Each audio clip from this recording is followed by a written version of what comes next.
बात करते हैं कि पृथ्वी की जो गति से रिलेटेड है उसके दूसरी गति के बारे में पढ़ते हैं रिवोल्यूशन से संदर्भ में, या इसी को कहते हैं परिक्रमण गति का।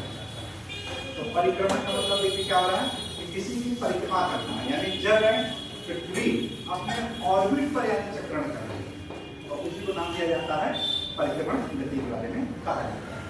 अब देखिए कैसे अगर पृथ्वी है, मान लीजिए जब वो अपने अक्ष पर घूम रही थी, जब उसके अक्ष की बात करें तो अक्ष देखिए क्या हो रहा था वहां पे कि जो भूमध्य रेखा की कुल लंबाई थी कितनी थी, 40,076 और इसी को कितने समय में करती हैं, 24 आवर में। कितना करती हैं, 24 आवर में। तो यहाँ से देखिए दूरी हमको मिल गया और समय मिल गया, तो 4 निकाल सकते हैं आसानी से। तो यहाँ से क्या मिलता है कि 1669 किलोमीटर प्रति 1669 किलोमीटर प्रति घंटे के हिसाब से नहीं पृथ्वी चाल चलती है अपने अक्ष पे घूम रही है। या और भी अगर करना चाहें तो इसी को अगर आप लोग क्या कर सकते हैं कि सेकंड में भी निकाल सकते हैं। तो सेकंड में करने के लिए क्या करना पड़ेगा आपको, 1600 इसको 70 ले लीजिएगा, राउंड फिगर ले लीजिएगा, 1670 ले लीजिएगा और 1 घंटे में कितने सेकंड होते हैं, 3600 से भाग करिए कितना आ रहा देखिए, 0 से 0 कर दिए तो कितना आया आपका 167 और बटे कितना आया 360। तो मतलब क्या हो रहा है कि और इसको ज्यादा करना चाहे तो मीटर में कन्वर्ट करना चाह सकते हैं। मीटर में करने के क्या करना पड़ेगा, 1000 से इसको मल्टीप्लाई कर सकते हैं। 1000 से क्या करेंगे, मल्टीप्लाई करेंगे। मतलब क्या है आपका 167 अपॉन में 360। तो ये किलोमीटर प्रति सेकंड आएगा यहाँ से। और इसको और ज्यादा सही करना चाहें तो 1000 से क्या करेगा, मल्टीप्लाई कर देना। तो यहाँ से ये कर जाएगा, कितना आ जाएगा आपका 16। इसको भाग कर लीजिए कितना आ देखें,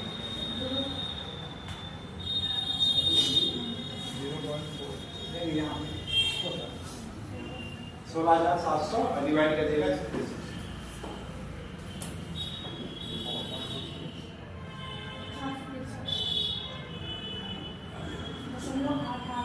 463 है मीटर प्रति सेकंड। मोटा मोटा यहाँ से देखिए क्या हो रहा है कि ये अपने अक्ष पर किस तरह से घूम रही है इसकी बात आ रही है। और ये जो अक्ष पर जब इस तरह से घूमती है तो हर जगह पे इसकी जो स्पीड होती है अलग अलग,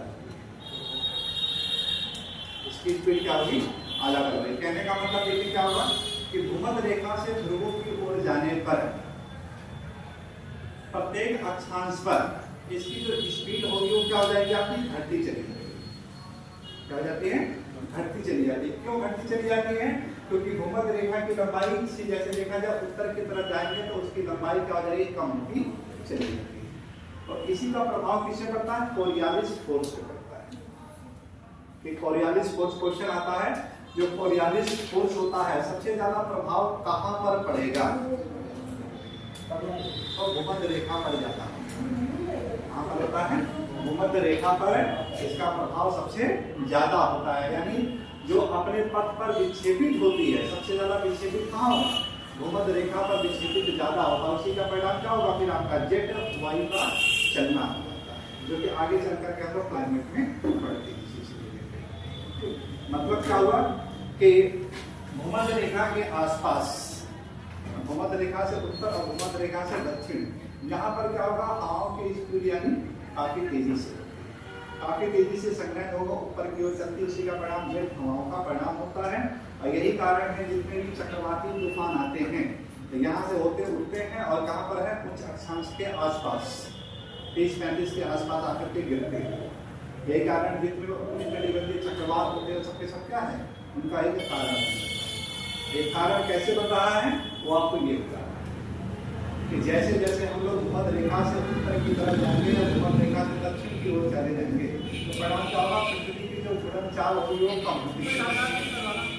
जब तक कम चली जाती है तो परिणाम क्या होगा, उसका प्रभाव किसके ऊपर पड़ेगा, हवाओं पर पड़ेगा। उसका प्रभाव किससे पड़ता है, धाराओं पर पड़ता है। यही कारण है कि इसका अध्ययन करना हम लोगों को जरूरी हो जाता है। लेकिन जैव विविधता से कोरिलेट हो जाता है ये टॉपिक कि पृथ्वी की जो घूर्णन गति है कि कैसे हमारी जैव विविधता को प्रभावित करेगी। दो चीजें आप लोगों ने पढ़ लिया, एक आपके घूर्णन से, दूसरा तापमान से। और दोनों कहीं ना कहीं क्या होगा, हमारी जैव विविधता को सब प्रभावित है करेंगे। इसी से रिलेटेड आपका देखिए समुद्र विज्ञान आ जाएगा और दूसरा क्या हो जाएगा आपका कि वायुमंडल से रिलेटेड आपका दो का कॉन्सेप्ट बनना शुरू हो जाता है। मतलब पृथ्वी के घूर्णन पे पूरा का पूरा ये या फेलर का नियम कह लीजिए या वायस वालेट का नियम कह लीजिए, सब उसी पे आपका आधारित हो जाएगा। वो सारा चीज लोग पढ़ेंगे। तो इस प्रकार देखिए एक है जो कि इसकी बात करें तो ये सब आपका किससे रिलेटेड है कि कहीं ना कहीं ये प्रत्यक्ष रूप से इन सबको प्रभावित करती है और उसी का परिणाम क्या होगा, जैव विविधता यानी प्रभावित करती है। इसलिए इनका अध्ययन करना हम लोगों को जरूरी हो जाता है। तो कहीं पर भी अगर आप फंसते हैं किसी चीज से रिलेटेड तो हमेशा क्या करिएगा कि घूर्णन का रोटेशन का सही से आपका कॉन्सेप्ट अगर आपको पता रहेगा तो आसानी से उसको प्रतिस्थापित कर लेंगे, उसका उत्तर आसानी से दे देंगे। और उसके लिए आपको क्या करना पड़ेगा कि कुछ ना कुछ जो वैज्ञानिक हैं वैज्ञानिकों के बारे में जानना जरूरी है। अरस्तु हैं उनके बारे में, प्लेटो है, डार्विन ने क्या कहा है, और फिर उसके बाद कांट महोदय ने क्या कहा है, डेकार्ट महोदय ने क्या कहा है, लाप्लास महोदय ने क्या कहा है। इन विद्वानों ने पृथ्वी के घूर्णन से रिलेटेड क्या क्या बातें कही हैं वो सब के सब। फिर 1543 में ये बात स्पष्ट हो गई कि पृथ्वी क्या करती है कि अपने अक्ष पर घूमते हुए सूर्य की परिक्रमा होती है। बात स्पष्ट है। तो डेट आपको मिल जाता है 1543 में। ये इस बात को यानी स्पष्ट कर दिया। और करने वाला कौन था, पोलैंड का यानी एक विद्वान था।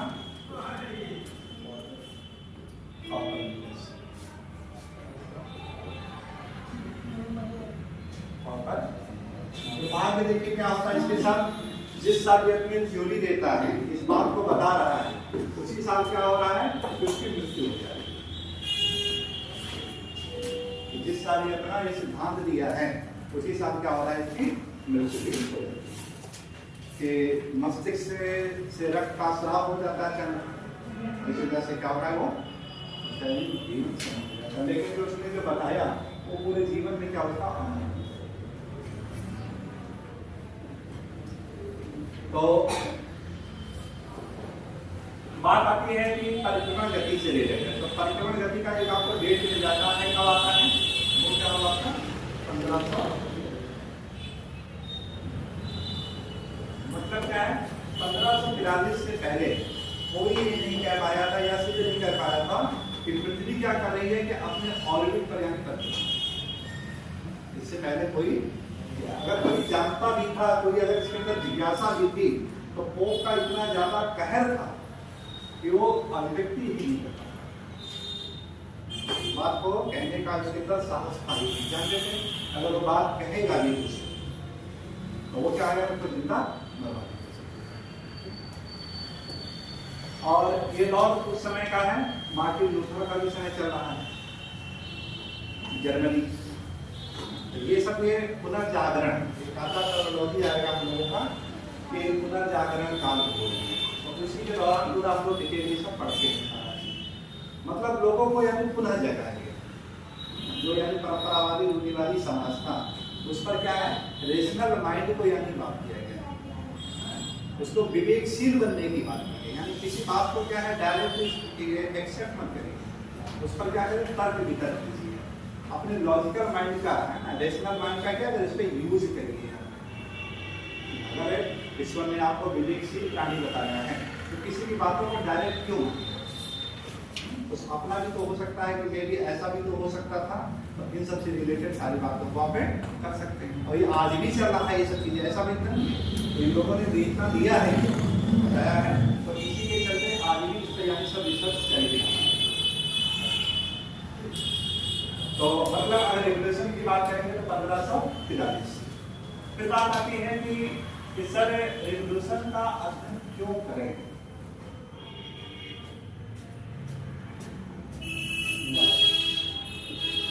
जब वाई बात आते हैं तो हम लोग इस पे स्मिथ के कॉन्सेप्ट पे जाते हैं।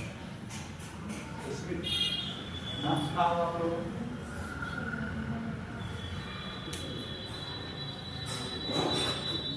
जिन्होंने 3W की बात की, यानी कोई चीज है व्हाट क्या हो रही है, वेयर कहां पर हो रही है, वाई, या इसी को कह सकते हैं क्या हो रही है। ये एक जनरल चीज है, कहां पर हो रही है या कोई स्पेशल की बात कर रहा है, भूगोल की बात करता है। और वाई और हाउ की बात आते हैं तो इसी को वैज्ञानिक बता देता है। भूगोल क्या है आपका, वैज्ञानिक है। तो हम लोगों को क्या करना है कि ये तो एक जनरलाइज चीज हो गई, लेकिन ज्यादा करेंगे फोकस इस पे है।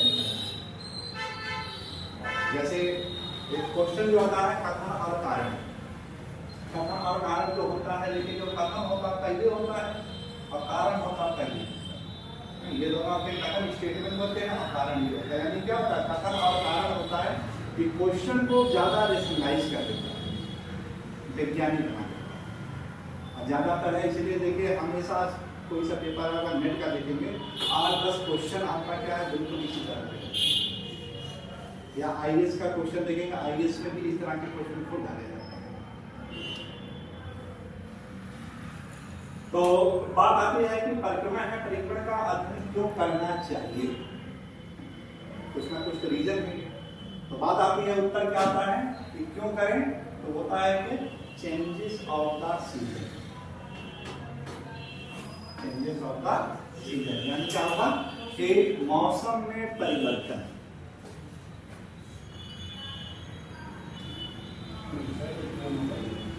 मौसम ऋतुओं में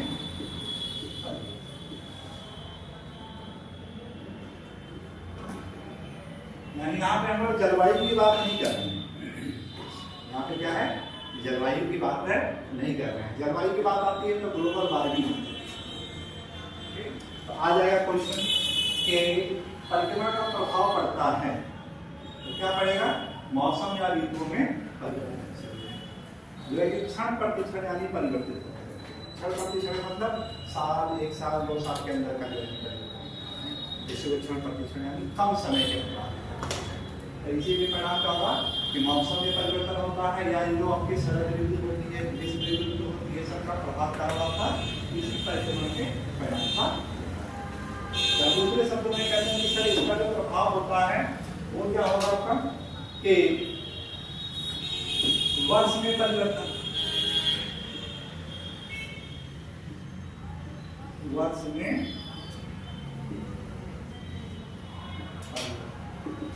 कि जब पृथ्वी अपने ऑर्बिट पर एक रोटेशन कंप्लीट कर लेती है तो उसी को क्या कर दिया जाता है, एक वर्ष। और इसी से रिलेटेड आता है कि हर ग्रहों का अपना एक ना एक कोई वर्ष जरूर होता है। क्वेश्चन फिर पूछा जाता है कि सर सबसे छोटा वर्ष किसका होता है, सबसे छोटा वर्ष किसका होता है।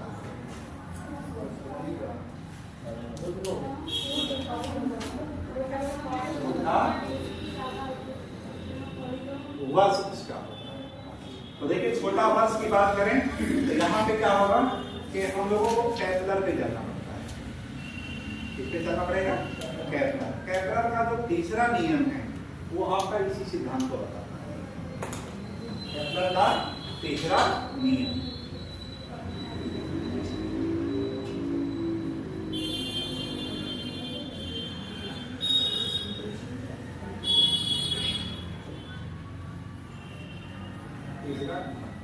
क्या बताते हैं कि टी स्क्वायर क्या होता है, डायरेक्टली प्रोपोर्शनल क्या होगा आपका आर की, या इसी को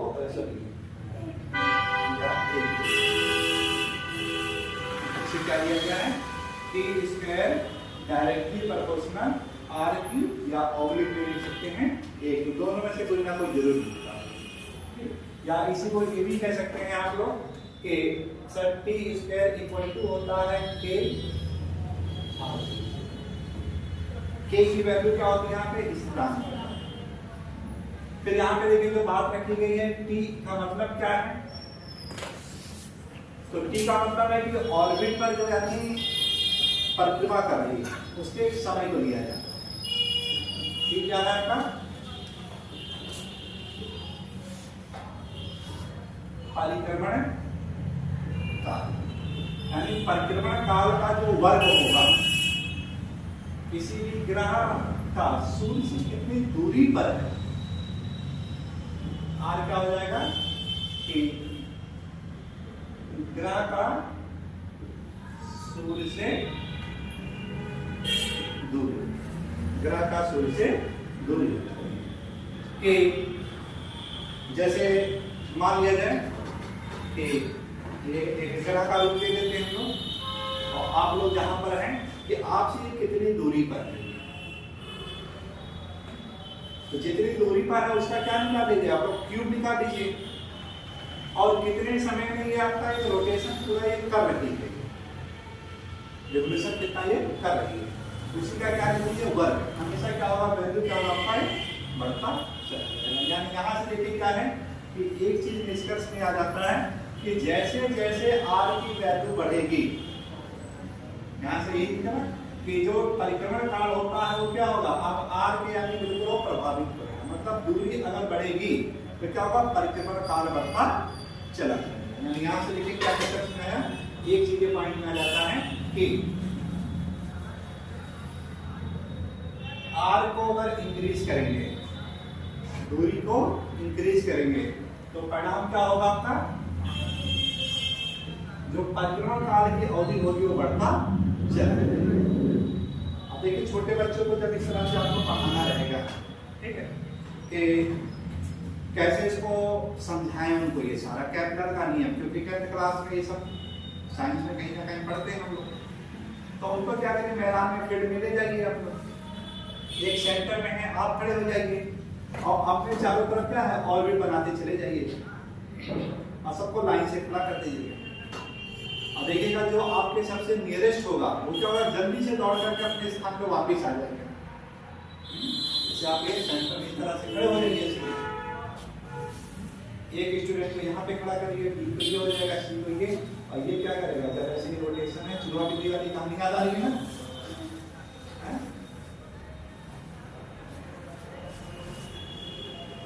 बिल्ली वाली यही होता है आपका, कि जिसको जिताना रहता है उसको अपने एक्सिस के समीप रख देते हैं, जिसको हराना रहता है अपने से रिफ्लेक्ट करके दूर कर देते हैं। क्या होगा कि जो आपके समीप रहेगा जल्दी से चक्कर करेगा, वो पकड़ ही नहीं पाएगा उसको दूर वाला, कारण क्या उसको, यानी वो उसको ज्यादा राउंड लेना पड़ता है। यही कारण है कि दौड़ होता है इस तरह से, वहां पर क्या होगा कि बिल्कुल एक पैरेलल यानी समांतर में नहीं चीज नहीं खड़ा करते, इसको यहाँ पे है तो इसको यहाँ कर देंगे, इसको उठा के यहाँ कर देंगे, अब पक के लिए जाता है बराबर करने के लिए ऐसा किया जाता है। तो इस तरह से देखिए क्या हो रहा है कि जैसे जैसे यानी आर की वैल्यू बढ़ेगी, यानी यहाँ पे देखिए आर की वैल्यू आपकी कम है तो इसका रोटेशन रिवोल्यूशन क्या हो जाएगा, आपका कम आएगा। यहाँ से देखा जाए तो ये आपके आर की वैल्यू ज्यादा है, इसका रिवोल्यूशन क्या हो जाएगा, और ज्यादा हो जाएगा, और यहाँ से ज्यादा इसका क्या होगा, और ज्यादा आपका चला जाएगा। तो कहने का मतलब क्या है कि जैसे जैसे यानी दूरी बढ़ती चली जाती है वैसे वैसे रिवोल्यूशन पीरियड यानी बढ़ता चला जाता है। इसी से रिलेटेड जो क्वेश्चन पूछा जाता है कि सूर्य से दूरी के आधार पर ग्रहों का क्रम बताइए, जो मेन क्वेश्चन आपका इसी से रिलेटेड पूछा जाता है कि कौन से ग्रह हैं आपके सूर्य से कैसे कैसे दूरी पर आपके स्थित हैं। मतलब वो क्या जानना चाहता है, वो यही जानना चाहता है कि क्या आप ये बता सकते हैं कि छोटा वर्ष किसका होता है, बड़ा वर्ष किसका होता है। 4 ग्रह दे दिए जाएंगे और पूछ दिया जाएगा कि कौन सा ग्रह का वर्ष छोटा है और कौन सा बड़ा है। तो मतलब अगर आपको क्रम पता होगा तो आसानी से उसका उत्तर दे देंगे। अपक्रम के लिए आपको क्या करेंगे, ट्रिक याद कर लीजिए बढ़िया से। ट्रिक कौन सा बताया था?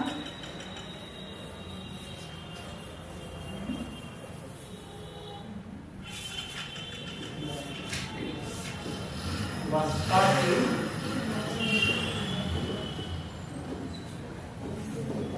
मायावती सेविका।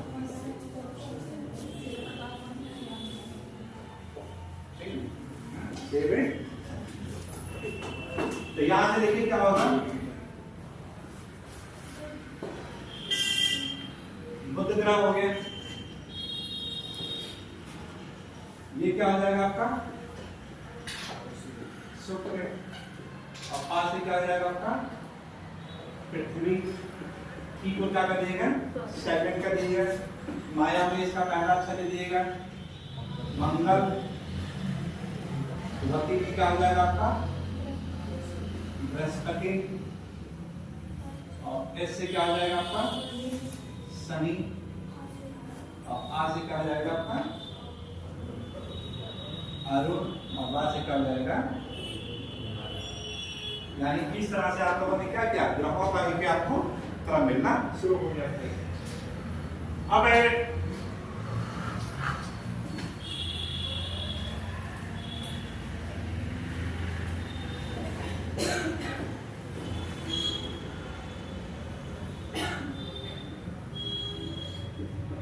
ये आपका सन हो गया। अब इनका एक अपना ऑर्बिट मिल जाएगा,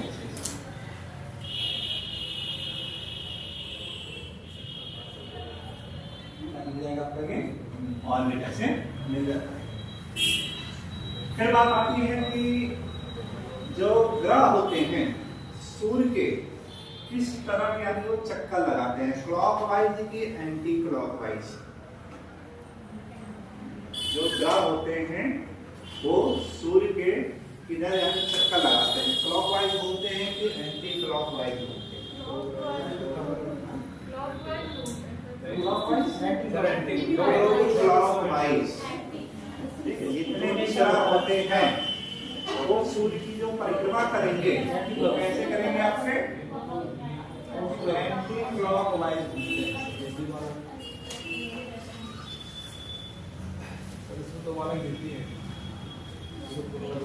इस तरह से क्या होगा, एंटी क्लॉकवाइज हमेशा सबके सब एक्सिस पर जो होता है वो क्या होगा, दो ग्रहों को छोड़ दिया जाता है, बाकी सबके सब अपने एक्सिस पर एंटी क्लॉकवाइज।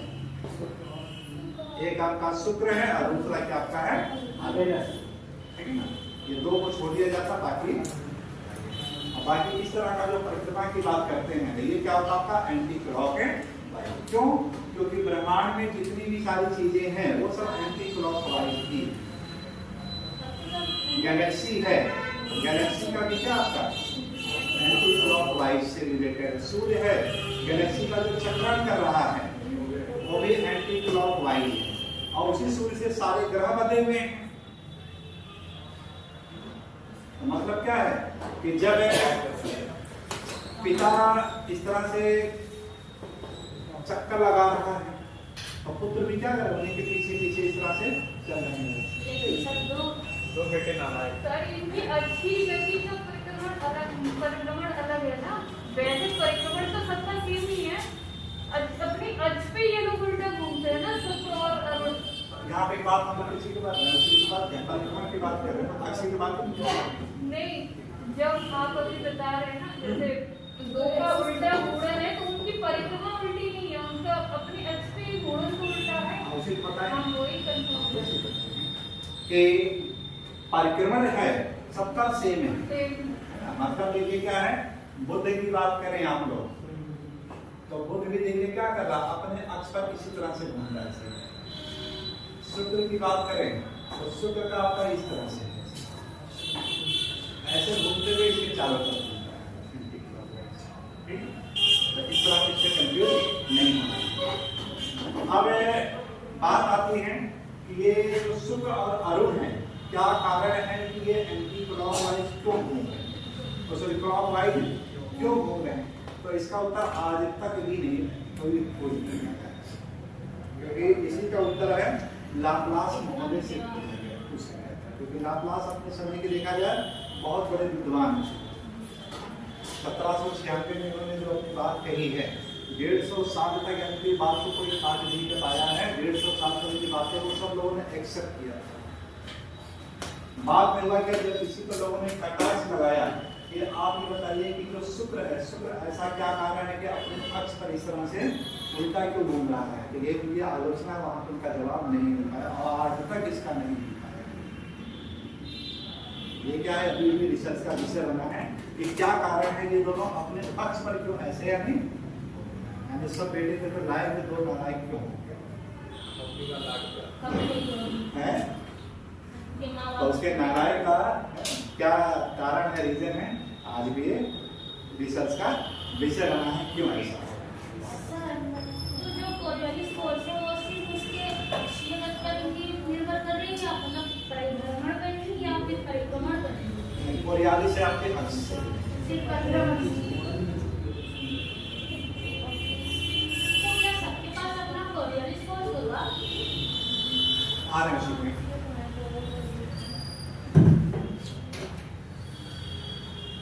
अब बात आती है कि जो बुध है कितने समय में एक रेवोल्यूशन पूरा कंप्लीट कर जाता है,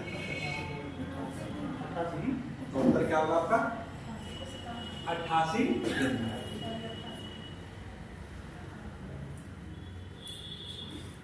ये क्या करता है कि एक रेवोल्यूशन ये पूरा चल जाता है।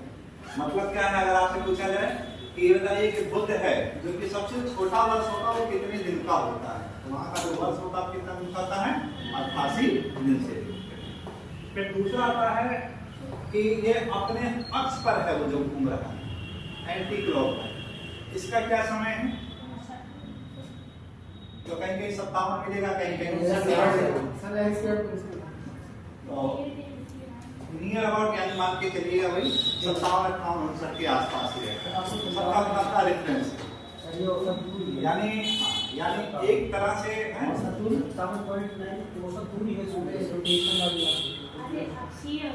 की बात ही नहीं कर रहे हैं,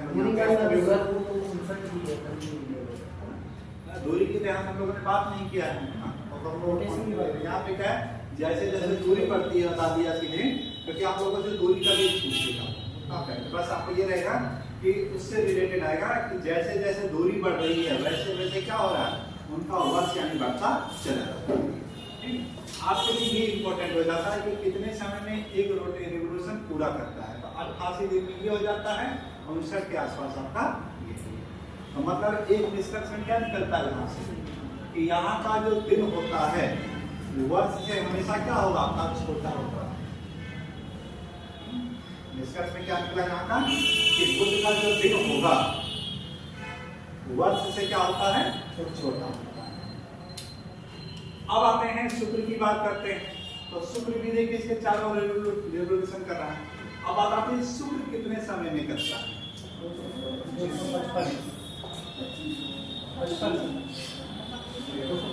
224-25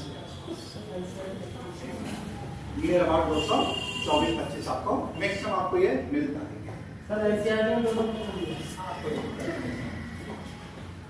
तो मैक्सिमम आपको ये मिलता है कि 225 दिन में क्या हो रहा है, एक डे में एक ये पूरा कर।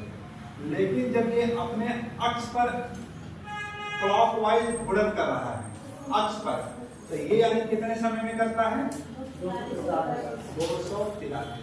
अब यहाँ पे देखिए एक पॉइंट है सबसे इंपॉर्टेंट है कि क्या मिलता है कि जो शुक्र ग्रह होता है उसका जो दिन होगा वर्ष से क्या होता है, हमेशा बड़ा होता है। ये क्वेश्चन आपका करके पूछता है, ठीक है ना, कि कौन सा एकमात्र ऐसा ग्रह है, उस पे ये लिखा है कि 8 ग्रह में से कौन सा एकमात्र ऐसा ग्रह होता है जिसका जो दिन होता है वो वर्ष से क्या होता है, हमेशा बड़ा होता है। तो उत्तर क्या होगा आपका, ये शुक्र है, ये हमेशा ऐसा ये देखने को मिलेगा। पृथ्वी की बात करें तो पृथ्वी का यानी रिवोल्यूशन कितना है, 365। और ये अपने जब अक्ष पर घूम रही है, अक्ष पर कैसे घूमती है ये, और इसका यानी समय कितना है, 24 आवर्स, या इसी को 1 दिन लेंगे, इसको 1 दिन ले लेंगे। फिर बात आती है मंगल की, बात आती है तो मंगल का कितना है आपका 687, ये यानी एक रिवोल्यूशन। फिर बात आती है कि मंगल है ये अपने अक्ष पर है, एंटी क्लॉकवाइज घूम रहा है, ये कितने समय में हो जाता है 24.24 घंटे। इसी को दाबान फिगर कह सकते हैं 24.5, ठीक है 24.5 लिखा जाता है, कितने समय में ये पूरा चलेगा। यानी अब यहाँ से क्वेश्चन आता है कौन सा ऐसा ग्रह है जिसका दिन लगभग पृथ्वी के लगभग समान होता है, क्या होता है यही, जिसका जो दिन होता है ये क्या होगा, इसी के दिन लगभग समान होता है। फिर आगे देखें, इसके बाद बृहस्पति की बात करें तो बृहस्पति का जो रिवोल्यूशन होता है 11 कितना है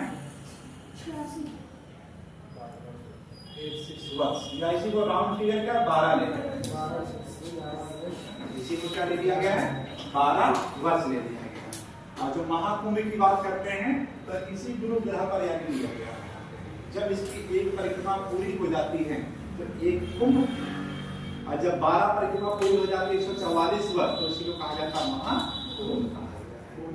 तो कुंभ और महाकुंभ का जो आपका पंचम में आता है गुरु से ही लिया गया। फिर शनि की बात करें हम लोग तो शनि का जो रिवोल्यूशन होगा वो क्या होगा, इससे भी और ज्यादा हो जाएगा, कितना 29 है 29 वर्ष।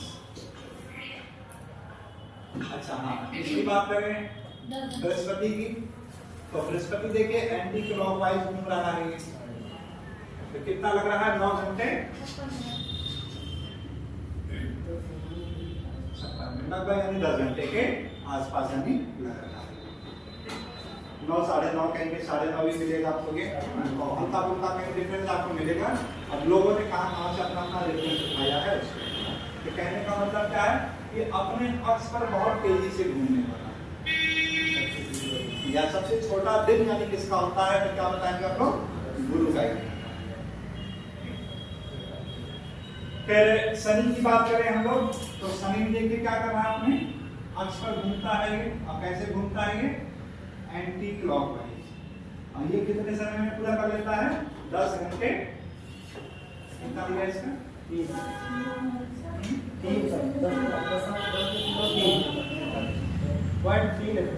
10 घंटे 20 मिनट 10:40 या 10.3 के आसपास दिया गया है उसको। तो पॉइंट में आता है, इस तरह से क्या हो रहा है कि दूसरा कौन सा ऐसा ग्रह है जो अपने अक्ष पर बहुत तेजी से घूमता है, तो उत्तर का रास्ता पर शनि का है। फिर बात आती है अरुण की, बात करते हैं हम लोग तो अरुण की देखें तो ये क्या है आपका, ये कैसे घूमता है, ये क्लॉकवाइज अपने अक्ष पर कैसे घूम रहा है क्लॉकवाइज, लेकिन जो कक्ष सॉरी जो अपने कक्ष पर घूमता है ऑर्बिट पर वो कैसे घूम रहा हो एंटी क्लॉकवाइज। तो एंटी क्लॉकवाइज कितना समय लेता है 84 वर्ष, 84 वर्ष में एक यानी ये कंप्लीट कर देता है। फिर बात आती है अपने अक्ष पर कितना समय ले रहा है 10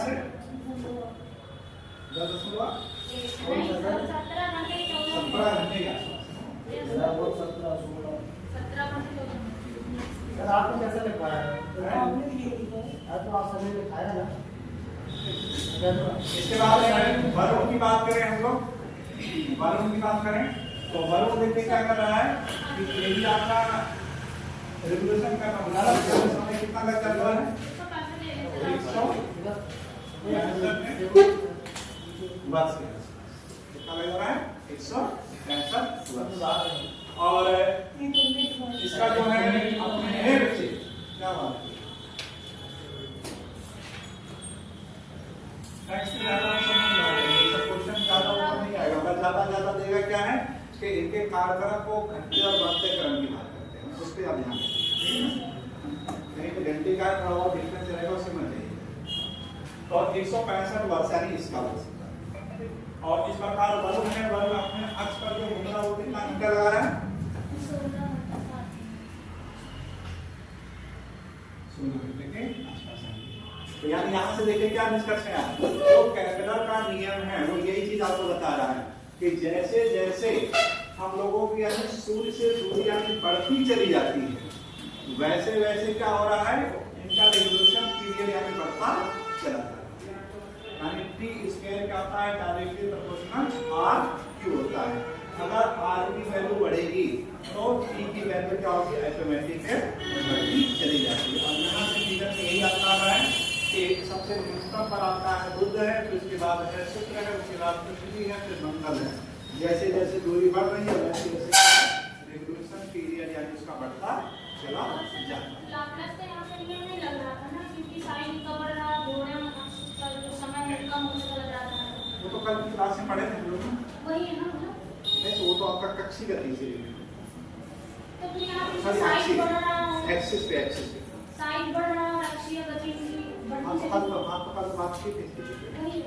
हाँ ठीक है।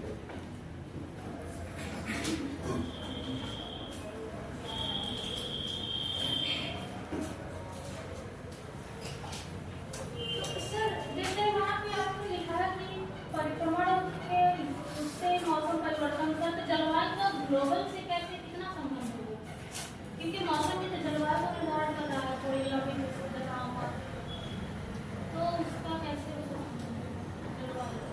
जलवायु क्या होता है, मौसम का दीर्घकालीन दीर्घकालीन तापमान कैसे परिवर्तन होता है, धीरे तो होगा नहीं। अगर 2-3 डिग्री सेल्सियस अगर बढ़ेगा तो उसको कितना समय इंतजार करना पड़ेगा, 100 साल, 50 साल, 75 साल, तो दीर्घकालीन परिवर्तन हो गया। ग्लोबल वार्मिंग क्या हो गया, जलवायु परिवर्तन से। पूर्णतः उसी पर निर्भर होगा।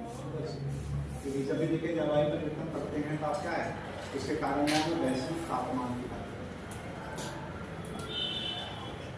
तो जलवायु ना ही परिक्रमण कर, ना ही परिभ्रमण कर, जलवायु ना ही परिक्रमण कर और ना ही परिभ्रमण तो कर। इंसान के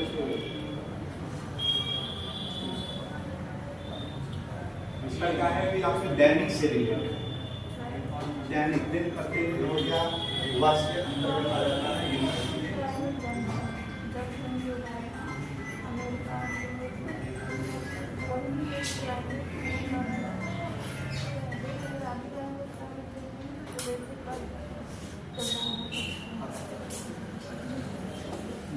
हेलो।